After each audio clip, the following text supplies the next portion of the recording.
So Nella and Tope. Hello, hey Micah. Hey. Great to have you both on the platform. Thank you, bro. We're happy to be here. Thank you. You are the winners of ITV's Fortune Hotel. Yeah. So just to get everyone to know you, please just tell us a bit about yourselves, how you met, how you became a couple, and why you decided to go on the Fortune Hotel. Oh, you first? Yeah, so we actually met, it's 3.5 years ago now? Yes. 3.5 years ago, Shoreditch. On the dance floor, Shoreditch. Box Park, actually. That's like, yeah. I approached you, didn't I? Yeah, it was a last minute plan. It was one of my friend's birthday, and I said happy birthday to her, and she was like, oh, we're doing this thing, do you want to come? So I was like, yeah, why not? Funny enough, I'm not usually one for last minute plans, but I was like, let's be spontaneous. So I went to Shoreditch Box Park, and I was in like a group of my friends, and Tope was brave enough to like come to me in the group. Look at his face, babe. You know, of course I was gonna come and approach it. So, but the problem was when I did approach, obviously I was polite about it. The first thing I asked was, "Hi." When no, I didn't even say my name yet. He didn't even ask for my name. I didn't ask it. I just went straight into it. I was like, "Hi, I'm sorry. Do you have a boyfriend?" And you said no. No. I was like, "Okay, cool. I'm in." All right, so would you like to dance? And I said, hell no. Okay, no, hell no. But I said no, because I've got 2 left feet, and I saw him dancing like earlier, and he can dance, and I was like, I'm not trying to embarrass myself. So I was like, no.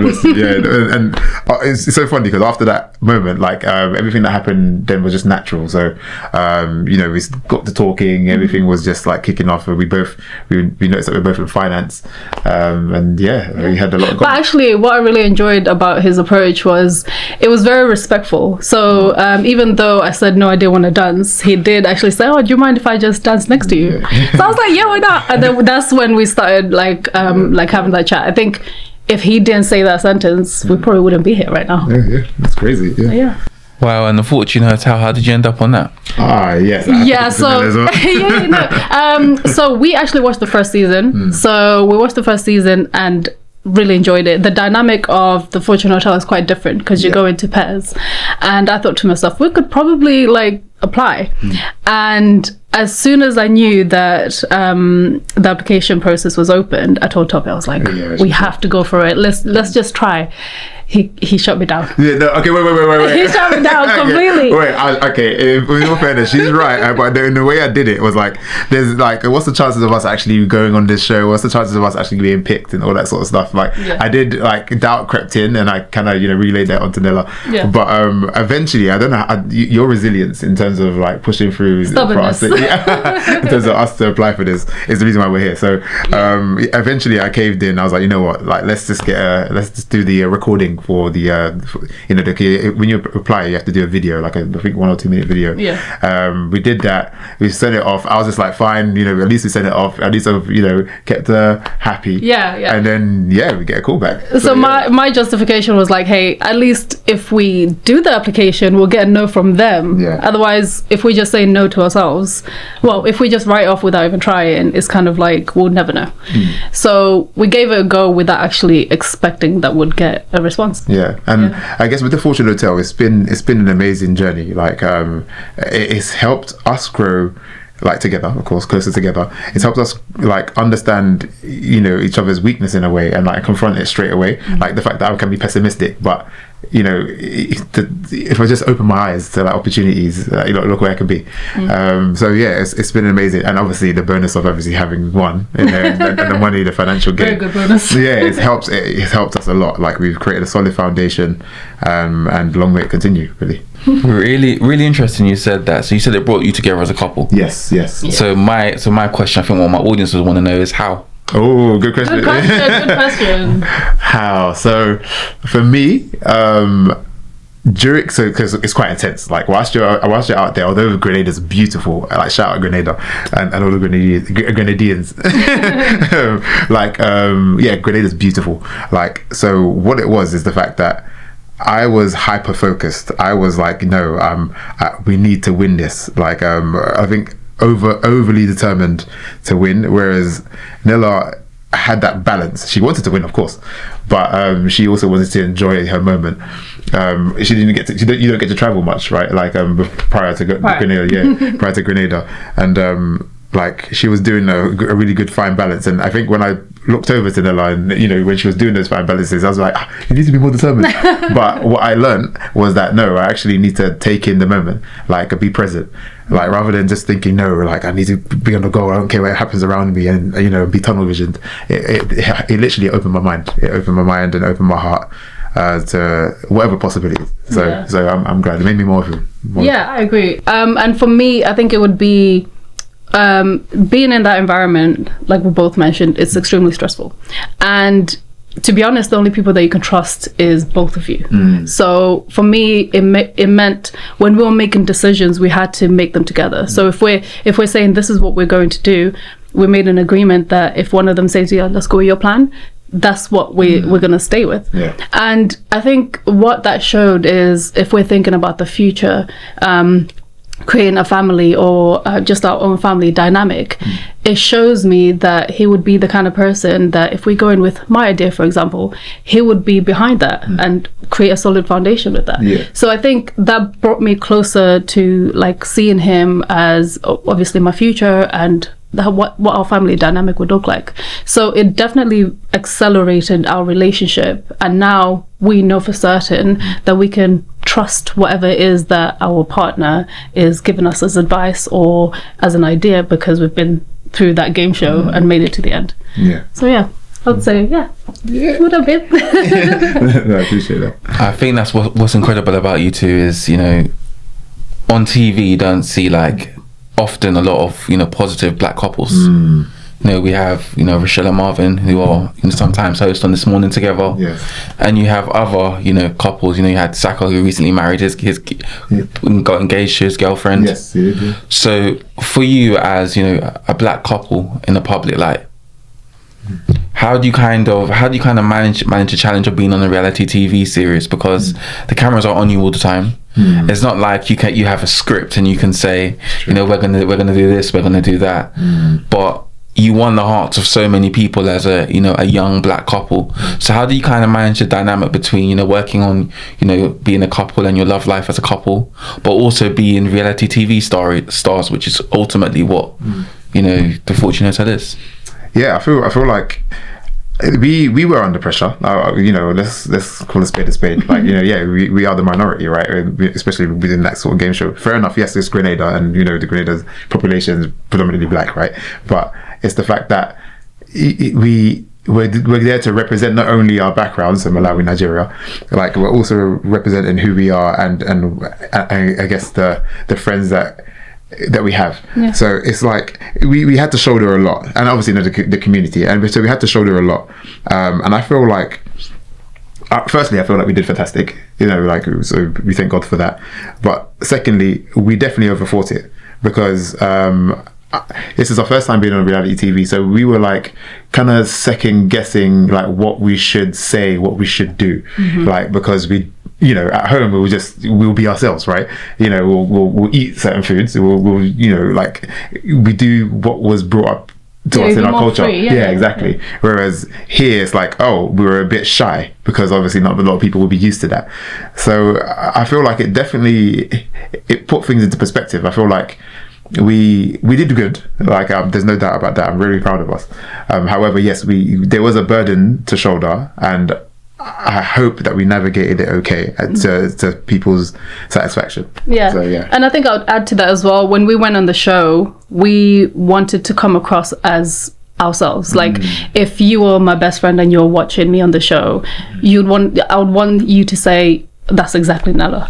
So I think that kind of helped as well, in that we'll come in authentic. This is how we are without the script, without the cameras, and for us to be received in a good way that's positive. And if it's negative, it is what it is. You can't really please everybody.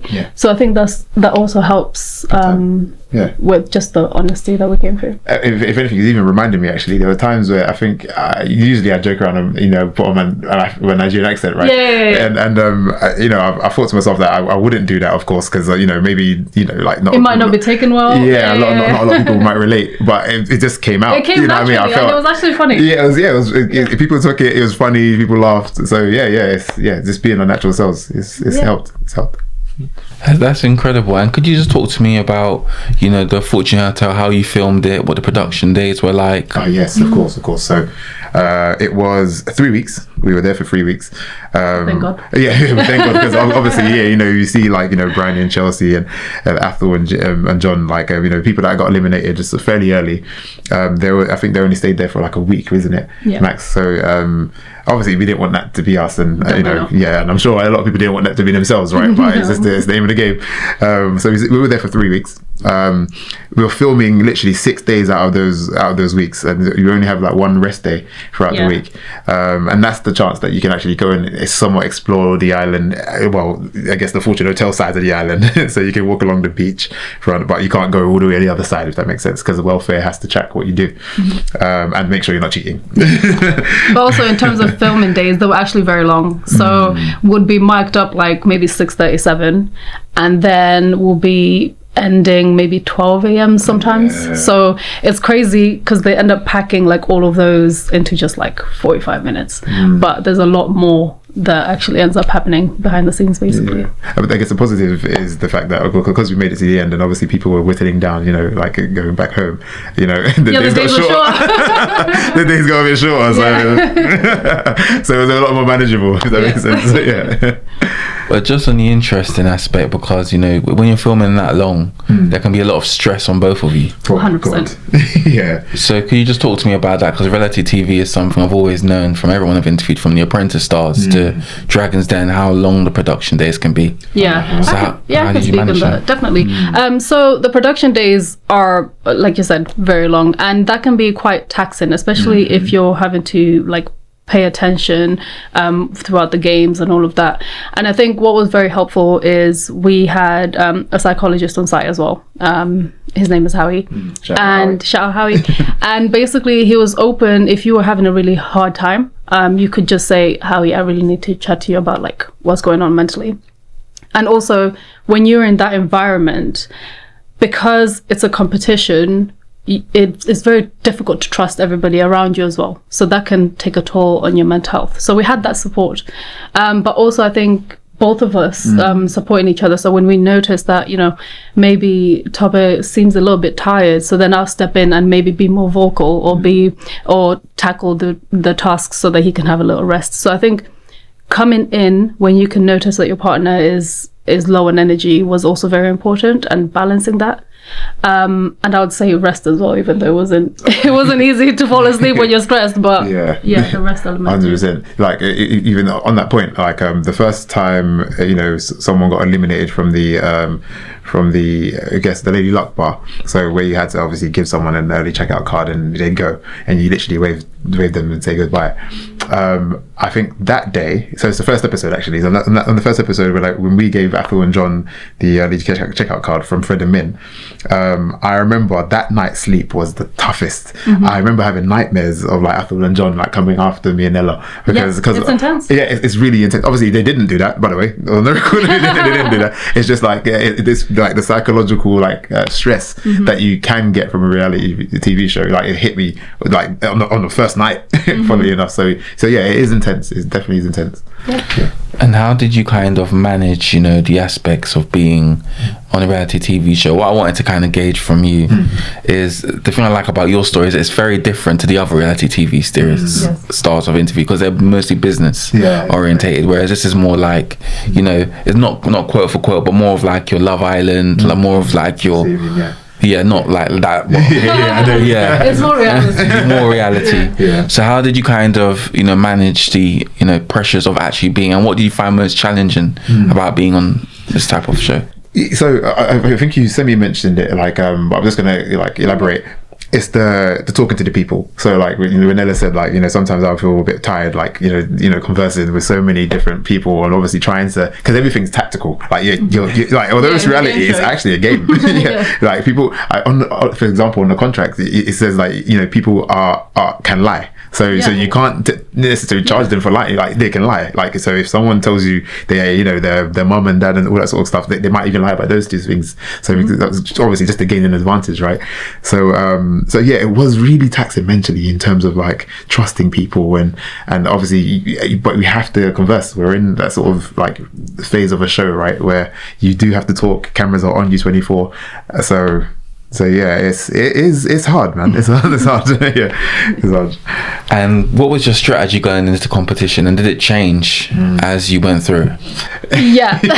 So initially, when we first applied, we were kind of like, okay, our strategy is stay under the radar. So basically, don't do too much. Don't come first in the games. Just kind of like, third, fourth, fifth, that kind of thing. Stay on the down low, and then closer to the end, kind of smash it. And also, we were like, yeah, we really want the early checkout card first, so that we can get, in control of the game. So first night in, we're kind of like, stay in the radar. Lady Luck Bar comes along, and Stephen mentions that there's 10k on the line. So all strategy out the window. We're like, we need to try and get the money. So like we had to adapt, and then like I think that first episode was kind of like a little bit manic, a little bit crazy, and then we had to like come back to our plan. So it's all well and good to have like a strategy in mind, but when you're actually in it, you have to be very adaptive. And we did hold on to the fact that we really wanted the early checkout card. But what we didn't anticipate is like how much stress it actually is holding it and then deciding actually this is the person that we're going to give it to.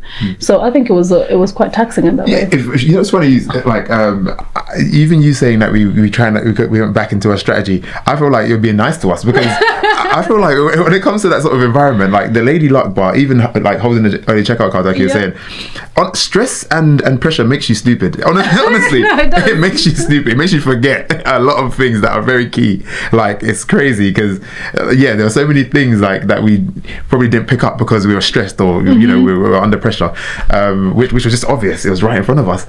So it's actually funny, actually, thinking back at it. But it's crazy. Sorry. That's great. So one thing I'd also like to ask you, was there any point, what was the most difficult stage of the competition, and was there any point that you thought that you wouldn't win the Fortune Hotel? Okay, I'm gonna say a public apology to Nella, because I think after every day trip challenge, after every game that we played, like outdoors, I would whisper to Nella like, we haven't won it, we're gonna lose, we're gonna give it out tonight. Every day I was so concerned about that, because I was putting a lot of pressure on myself, like, because I know that, like, I need to perform, I need to come back home with a win, I mean, I need to do it for both of us. But I definitely put a lot of pressure on myself. So there was a lot of times where we thought we wouldn't win. Almost every episode. Literally. I think it was like, unless we weren't first in the game, we were like, there's a chance we're gonna be out. And by some miracle we were saved every time. I think the whole game as a whole, we didn't feel like we'd make it to the end. It's just I guess imposter syndrome, or just like I don't know what it is, but we were scared every single episode. And also I guess the most pivotal point, I think, is probably the Stitch It 9. 100%. That game was hard. So the night in which so going back to your question, like the most difficult part was actually sending Max and Mads home.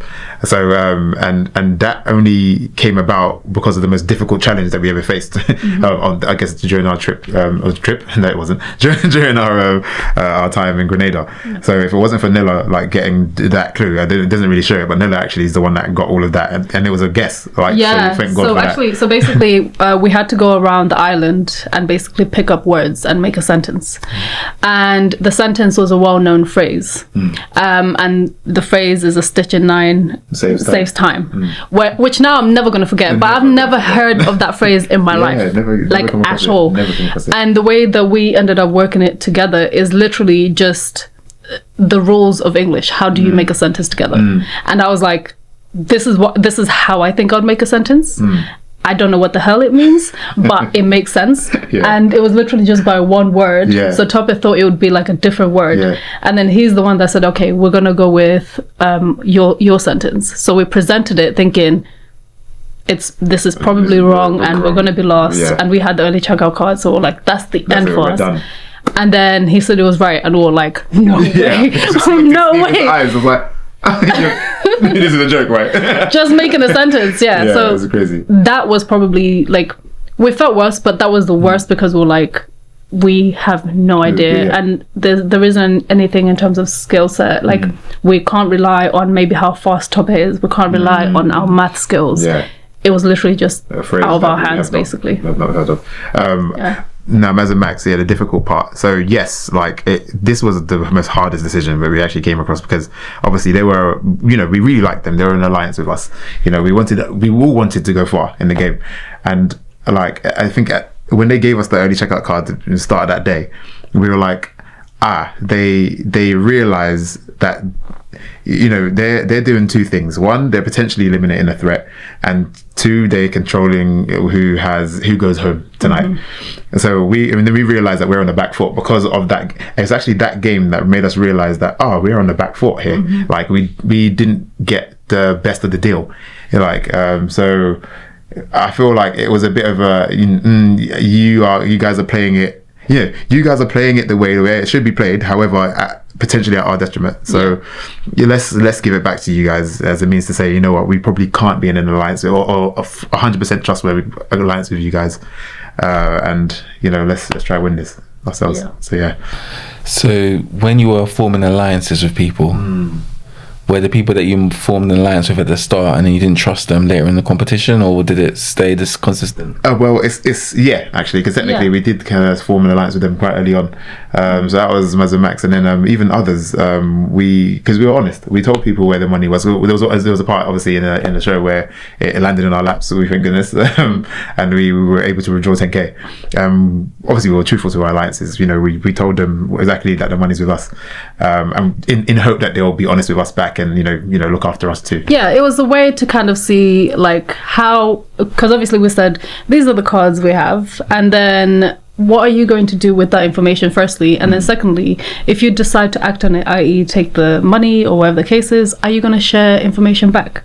So it was kind of a way to kind of gauge whether we can trust the alliances as well. That's it, and they all failed. Okay, well, not all of them. Well, most of them failed actually. So which I guess it highlights it's the game, right? End of the game, we all signed that contract. At the end of the day, you're in it for yourself. You don't have to be truthful, obviously. So even though some weren't truthful to us in terms of what happened, it's the game. I'm saying. Wow. So when you actually won the Fortune Hotel, what was your initial reactions? Couldn't believe it.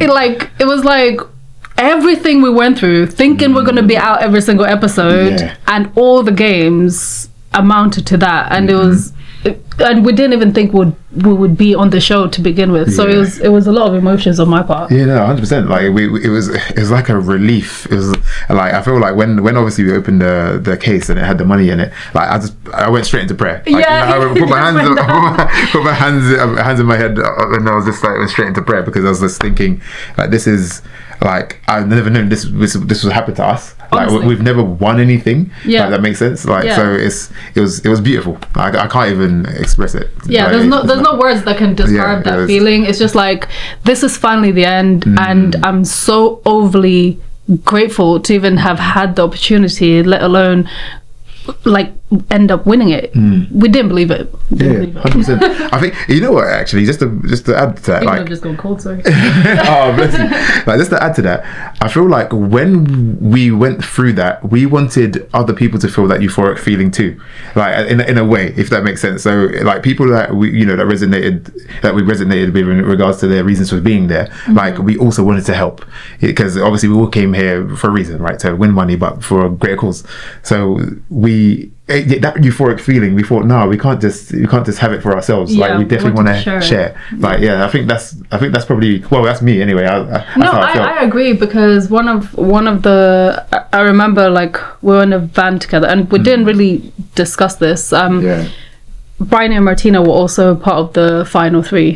And me and Tope, like, I don't subconsciously, I don't even know, but we didn't discuss anything, but we're just like, we both looked at each other, and I was like, I think I know what you're going to say. And he was like, I would really love to give like Bryony some money towards her treatment. And I was like, definitely, because obviously there had been through all the games, went through everything, and for them to get to the end without anything, we just felt, you know, they deserved something because of 100%. The reason for being there too. Yeah, 100%. I think that's actually quite powerful. So what kind of prompted you to actually give money to one of your fellow contestants? I'm just intrigued because I've never heard like on Who Wants to Be a Millionaire, someone wins £1 million, they're keeping all the money. Yeah, it's true. So I just want to ask, like, why did you decide to do it then? Well, for me, I love to give. I like to help. You know what? Fair enough. I like to give, obviously, as long as nobody's taking advantage of me. But I love to help. I think that's what it is. Like, let me change the two. There's one to give, which is fair. Most people give, like, out of their own volition. But to help, I think everyone loves to help. Like, because at the end of the day, yes, some people get paid to help, but I feel like that, whatever you get, if it is a dopamine kick, I'm not too sure, but the sort of kick that you get when you help people, it feels amazing. Like, and yeah, I felt like that was driving me. I was like, this person needs help, I can help, like, let's do it. Like, so yeah, that's for me anyway. Yeah. And then for me, I think it's stuff that we can relate to as well. Like, a lot of people that were on the show were there because of family. Either they want to have a family in the future, or they want to look after their family. And for Bryony in particular, it's because she wants to have a family in the future. And it's so beautiful. Like, she showed us pictures of, like, with her and some of her friends' kids, and she is going to be an amazing mum. And for us to help her through that journey, that's, for me, that's like the least we could do. And for others, for example, James and Yasmin, of course. We helped them because we could relate to the pain of having a family member that has cancer. Unfortunately, his auntie passed away to cancer. So both of those are kind of like elements that we could not feel the pain directly, but we could sympathize with them, and we just wanted to lend a hand, I would say. 100%. That's very, very noble. Nice. Thank you. So I want to ask, like, following that you've actually now won the Fortune Hotel, how have your lives changed? Do people like recognize you on the streets and stuff? Yeah, it's crazy. It's so, you know what's so funny is, like, I thought to myself, so straight after the show, well, after the show aired anyway, you know, we threw a massive sort of like a reveal party, obviously with family and friends, and thank you so much for their support. Shout out to them. But afterwards it was like a bit of a silence, like, and we realized that, okay, maybe we're just not going to get recognized as London's, you know, busy and XYZ. But then we're not very social either. Like, but then then boom, like, some people go, wait a minute, your faces are familiar. And it just started happening. It even happened in recent months, like in the last 2 months. Just yesterday. Yeah. Like, we stopped twice. I think, like, people took pictures with us. It was really sweet. Like, and it's still surreal for us because it's so funny. So basically, yesterday there was a lady that came up to us and she was like, "Oh, you look familiar. Have I, like, worked with you in, like, a different capacity?" So I was like, no. So I'm trying to work out, like, why do I look familiar?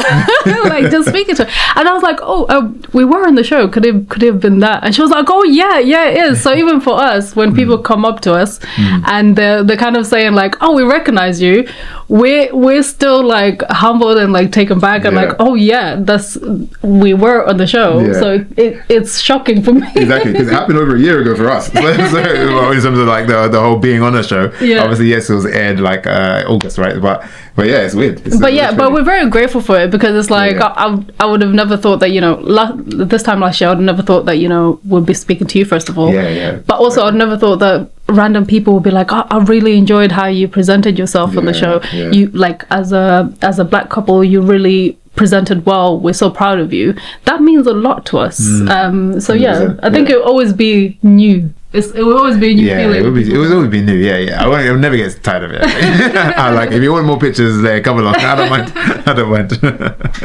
So in terms of the success of the show, has it opened any other doors for you in terms of TV or, you know? Well, yes. So, like, in terms of, like, you know, so for example, we were presenting, like, you know, the UK Caribbean Awards, Food Awards, which was nice, because obviously the fact that we actually love food, obviously, and shout out to Dawn, she saw our page, and obviously because of the TV appearance, we were able to, like, you know, present an award then, which was really nice. I've had friends, obviously, that work in, like, property or work in, you know, any other realms within social media, have asked, you know, like, Tope, if you're free, could you come here and come there and speak about this?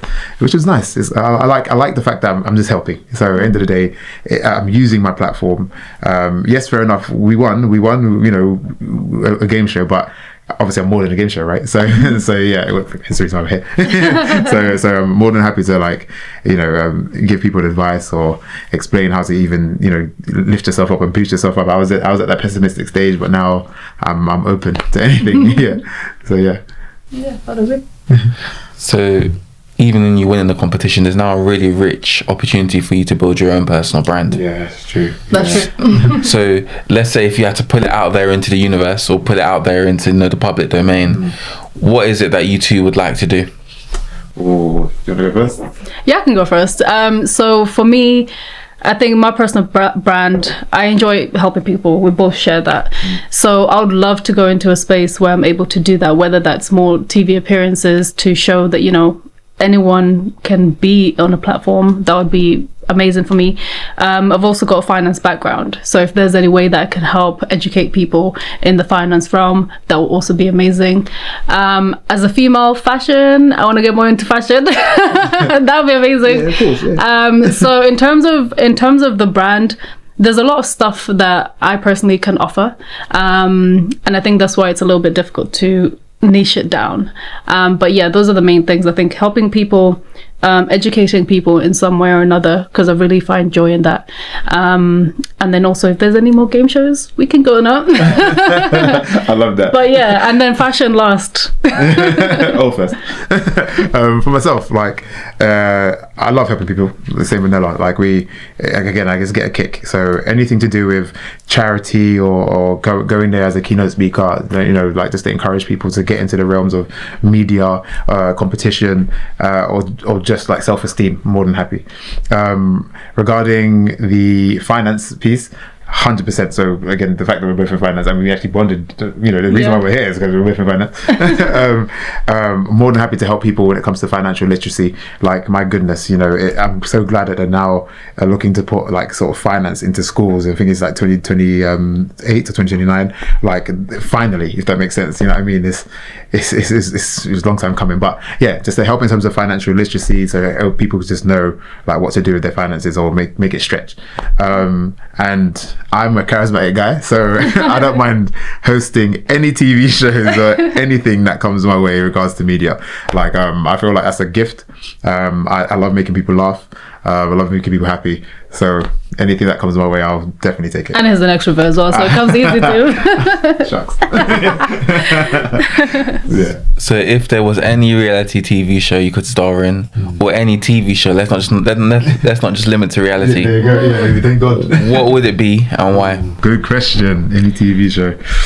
I've got a few game shows, definitely. 007. That would be so fun. I think just because you get to do a lot of exciting challenges, so I would love that. I don't know if you've watched it. If you haven't, check it out. Cool, yeah. But basically the idea of it is you go to different countries and you do. It could be something fast paced, or maybe speedboats, all of that. So that kind of thing, very exciting, adventurous. And then the other one, I would probably say for a little bit of a difference, maybe Squid Games. Why not?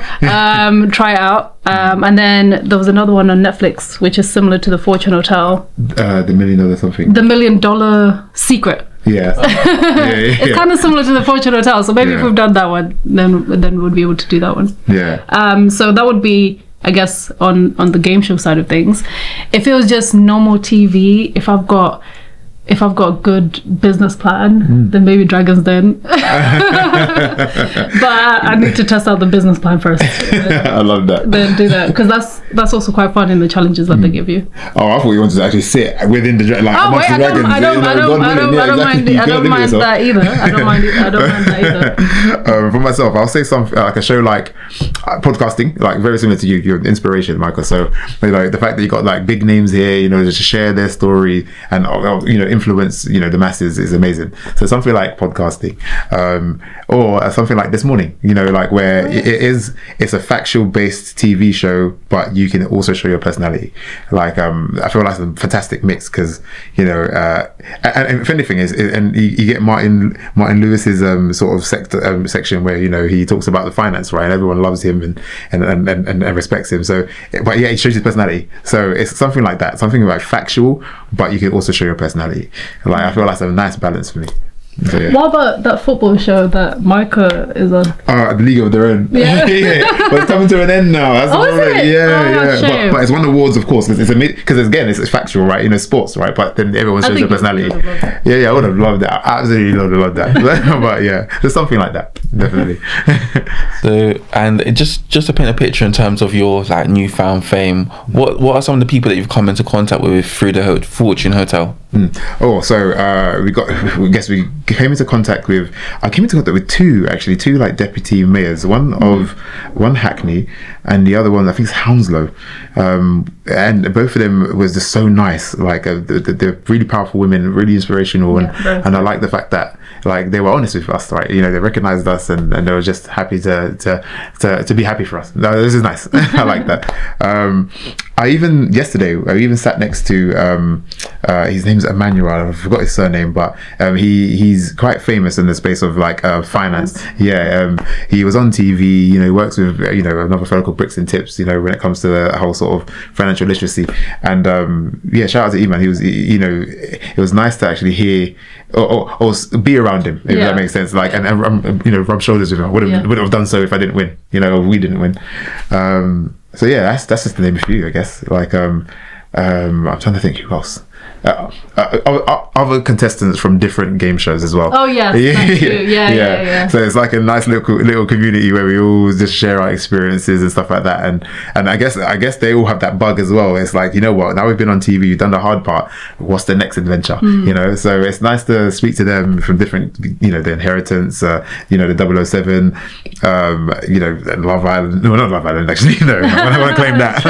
Traitors. That's the one. Yeah, I want to claim Love Island. So yeah, other TV shows, we've all spoken to them. We need to meet some of them, and so yeah, it's all good. I think I would also echo like his point. Obviously, meeting those influential people, but also the opportunities that we've been given. Like one of the opportunities, obviously, he mentioned the UK Caribbean Food Awards. That ended up opening up another opportunity to go to Future Ed yesterday. So Future Ed Awards is a platform where people recognize the impact that a lot of educators are given to the community. And it was amazing to be there and just see how well people are doing, because you don't often see that. And it's like people like you and me, you see them and you're like, you've done that, and it just encourages you, gives you the motivation to be like, I want to do more. I want to share whatever knowledge I have. I want to be in those spaces more often. So I think that, like, for me, that's one of the things that I really enjoyed. And places like Future Ed, I want to be in those rooms. I want to I guess feed off the good energy that people like us are experiencing. 100%. Yeah. So yeah, I would say that. Yeah. Wow, and I got a couple more questions actually. First question is, what are the 3 biggest misconceptions of being a reality TV star? Oh.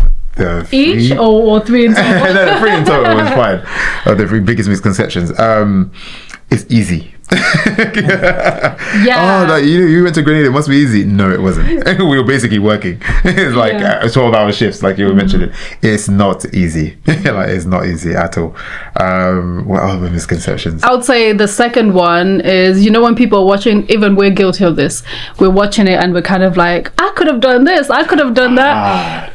I am also that person that's judging everybody on TV, saying I could have done that better. But when you're in that space, like the little things, you don't see them. yeah, honestly. So I guess we don't see the whole picture of what everyone is doing in the show. So that's a big misconception. Like, how did you miss that? Yeah, so it's edited. Like, obviously, to fit it in within the, I guess, the 40 minutes or whatever, however many times they got. Like, it is edited.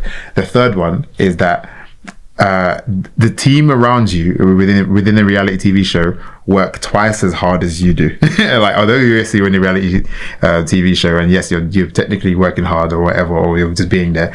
But you know, let's take Love Island for example. Now knowing how like it works, reality TV, like yes, you know, you got the people that are there, you know, like semi-naked doing their thing, but the people around, which you don't see, are probably up for a lot longer. They're on those computer screens, they're moving the cameras, there's it's probably if I could do the ratio, it's like 5 people to 1 person. Yeah. Like usually, just to make sure I have a welfare, I have a camera crew, I have a mic. Games team. Yeah, games team. Like it's a lot that happens behind the scenes.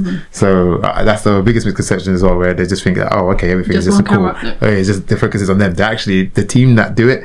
Shout out to them. Yeah, like they deserve a shout out. And it's incredible because the Fortune Hotel is one of the most popular TV shows on ITVX. With around 4.4 million viewers. Oh, amazing. What do you think separates the Fortune Hotel from some of the other reality TV series around? It is unique. Like, you know, the fact that the reason why we even went on the show in the first place is because of the fact that you're like, oh, it's a show that, you know, yes, you have to somewhat lie and whatnot and play the game, but you're all the way in Grenada. Like, you're in a lovely hotel and it's sunny, it's amazing, and you work in pairs, you know, as opposed to traditional you work on your own. I feel like that's already unique in itself. Like, it's got this own USP there. Yeah, I would also say, I think for me it feels relatable. Like the people that we saw on the first season were people that I would see like on the street. And it felt as if, wow, they can do it, so can I. So it feels like you don't have to be the best body. I mean, I've lost a bit of weight now, but like back then I didn't have to worry about like, I need to lose this amount of weight, or I need to like look really beautiful, or whatever the case is, because they're not just taking your stereotypical very beautiful people and putting them in a room together. No, it's the people that you'd see in your day-to-day life, and I think that was really like what drew us to that as well, because we could relate. Yeah, big time. And now with you as being, you know, a celebrity couple, because you're no longer just, you know, but what I really wanted to ask is, how has being successful and now being in the public light kind of impacted you as a couple? Because before it brought you closer, but sometimes when people come out of reality TV series, 2 things happen. Either they become a power couple, which is what you're becoming, thank goodness, or they go their different ways. Like, you know, one good example, Keeping Up with the Kardashians. Yes, that's true. Things are always changing. Yeah, big time. So how have you managed to leverage, you know, being famous, because you would both get pressures from being celebrities now? How have you leveraged that and been able to build on that to become stronger as a couple? Well, Very good question. Thank you. Yeah, I would say I think the most important thing is to have both our goals aligned. Like if our goal is, just for an example, let's say we want to secure generational wealth, whatever that is. If we have the same goal, we'll be able to work towards that. So if there's any challenges that come across, maybe everyday stresses from being in the space that we're in, if we have an aligned goal, we'll be able to push through with that. I would say that's probably one aspect that would be helpful. No, 100%, because like obviously when you're in reality TV and all that sort of stuff, and I guess you're like, a lot of eyes see you, a lot of people their opinions can wade in and infiltrate your relationship, right? Like, so they're aligned. For example, you know, one of my friends said I should go to Las Vegas and blow the money on I'm putting it on black. If I was wayward and did that, obviously, you know, we won't be together, right? So stuff like that, if that makes sense. Like, you know, having a line goal does help hugely, because it just blocks off all the noise. Yeah, basically. Another thing about being on reality TV, I would say, and you know what it makes of us now, I would say it is. Yeah, I think that's mainly it. Actually, is there's a shared goal, because if you can do have the armor, which is, you know, like the shared goal, and if you can go in the direction which is the shared goal and have the armor, which is trust, then I feel like nobody can penetrate that. Like, you're a moving force rather than just moving. So yeah, I feel that's a good answer, actually. Well done.